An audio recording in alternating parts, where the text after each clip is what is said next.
Only in BRS Telangana పాలిటిక్స్లోనే ఒక sensation కదా. దీన్ని తెలంగాణ పాలిటిక్స్ యాంగిల్లో చూసినప్పుడు ఏమనిపిస్తుంది? ఇది తెలంగాణ పాలిటిక్స్లో సెన్సేషన్. ఎందుకంటే వాళ్ళు దోచుకున్న సొమ్మంతా తెలంగాణ ప్రజలదే కదా.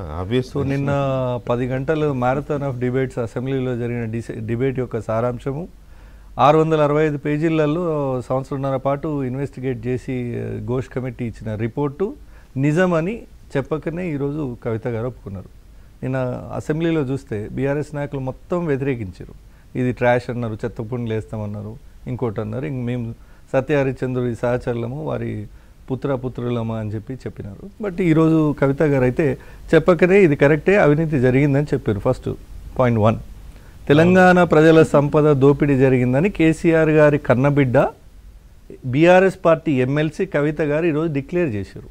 ఫస్ట్ థింగ్, తెలంగాణ ప్రజలకు ఇది అవసరం. అసలు తెలంగాణలో ఉన్న ప్రజల సంపదను దోపిడీ చేసి లక్షల కోట్లు పోగేసుకున్నారని మేము ఇన్ని రోజులుగా మా పార్టీ అంతా, మా గౌరవ ముఖ్యమంత్రి రేవంత్ రెడ్డి గారు మేము ఏకరువు పెట్టి తెలంగాణ ప్రజల ముందుకు గల్లీ తిరిగి చెప్పిందంతా నిజమని ఒక్క మాటలో తేల్చేసింది అక్క.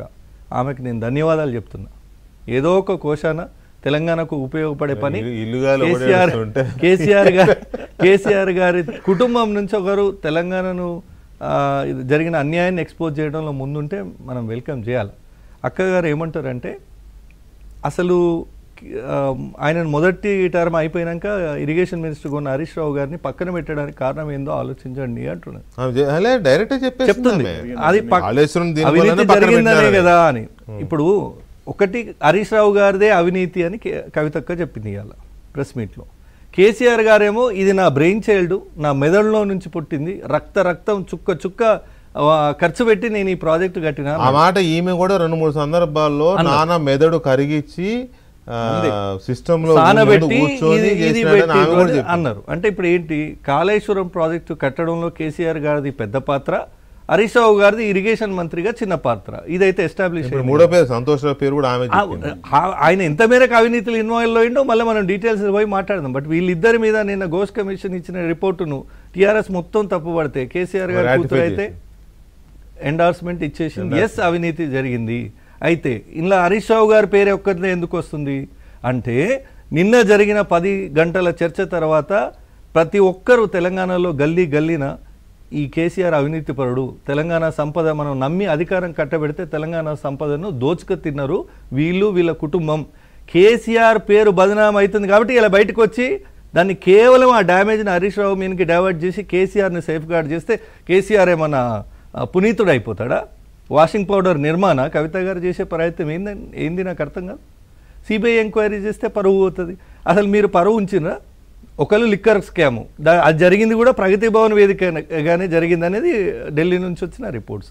కవిత గారు లిక్కర్ స్కాము, కేటీఆర్ గారు ఫార్ములా 1, హరీష్ రావు గారు అండ్ కేసీఆర్ గారు కలిపి ఈ కాళేశ్వరం ఇంకెన్ని, ఈ రంగారెడ్డి భూముల ఫోన్ ట్యాపింగ్ ఉంది, హైదరాబాద్ రంగారెడ్డి భూముల వ్యవహారం ఉంది, లక్షల కోట్ల భూముల వ్యవహారం ఉంది. ఒక ఎకరం జాగా కొంటే 200 కోట్లు 300 కోట్లు ఉండే దగ్గర 100 ఎకరాలు మాయం చేశారంటే ఎన్ని లక్షల కోట్లు ఊహించండి మీరు. అమయ్ కుమార్ ఇప్పుడు కూడా ఫేస్ చేస్తున్నాడు ఈడీ విచారణ, ప్రభుత్వంలో విచారణ. సో ఈ రకంగా కేసీఆర్ కుటుంబం 10 ఏళ్ళు యథేచ్ఛగా తెలంగాణను దున్ని పడేసారు. వాళ్ళ ఖజానాకు ఈ తెలంగాణ వనరులన్నీ కూడా మళ్లించుకున్నారు, తెలంగాణకు నిట్ట నిలువున ద్రోహం చేసారు నమ్మి అధికారం కట్టబెడితే అనేది ఈ రోజుతో తేటతెల్లమైంది. ఇంకెవ్వరు సర్టిఫికేట్ అవసరం లేదని నేను అంటున్నా.